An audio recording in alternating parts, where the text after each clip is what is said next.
And you're still watching TVC News. Now, Nigerians have again expressed their opposition to the hate speech and anti-social media bills proposed by the National Assembly. The bills are christened Internet Falsehood Manipulation Bill and Establishment of National Commission for Prohibition of Hate Speech Bill. And with me in the studio to discuss this is the UNESCO National Coordinator, Suraj Olunifesi.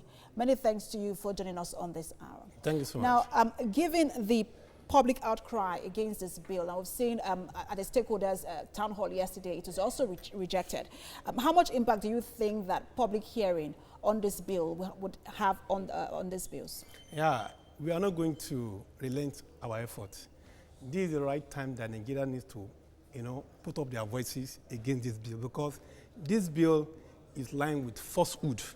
First and foremost, Mr. Minister went to DW Academy to go and give a kind of interview. And right there, he said that bill does not exist. Whereas he's the one that has been campaigning for it. He has been speaking about it, that he wants to regulate the social media. How come within 2 minutes of going to DW, he now said such bill does not exist? That's falsehood one. The second falsehood is that that bill was imported from Singapore, word for word. So when you look at the old bill, you see the old bill is enmeshed in fraud. And when Mr. Minister said that he doesn't know about that bill, before that bill comes up, Mr. Minister has been pronouncing that he's going to regulate the social media. So it's a case of the voice of Jacob, the hand of Esau. And so when you see a government that is so wrapped up in such a fraudulent, let me call it that fraudulent act, you will see that Nigeria does not have any other reason than to march out and cry against this bill, because internationally, all known bodies, human rights bodies, US, everybody has condemned this bill. And the question you need to be asking those who are behind this bill is that, who gave them the mandate to go forward for this bill? Because they must derive their power from their constituencies. From the constituency, they've been condemned that this bill does not have their backing. So the question that comes up is that, is it a pursuit of selfish interest or public interest? Because government is supposed to anchor public interest. But what we are seeing right now is selfish interest. All right. So what other alternatives are available to government in fighting the scourge of hate speech and social media abuse? We've told them, we've given them that alternative. In the US, where this is even paramount, we have seen senators who went forward to sponsor a bill on media and information literacy.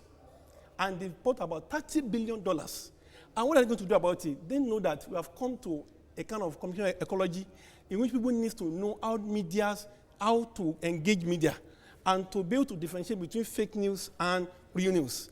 That purview is now in the custody of the citizens. And so what we expect them to do is that it's literacy, it's education.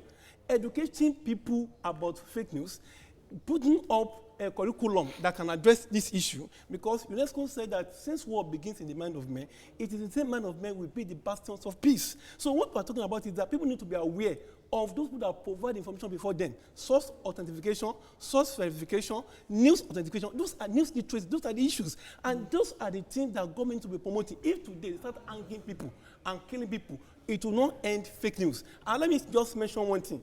Mr.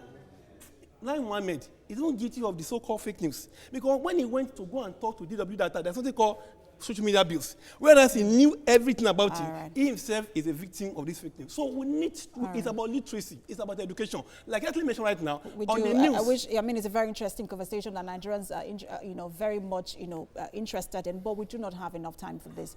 National Coordinator of UNESCO, Suraj Olunifesi, many thanks for your time. Thank you so much.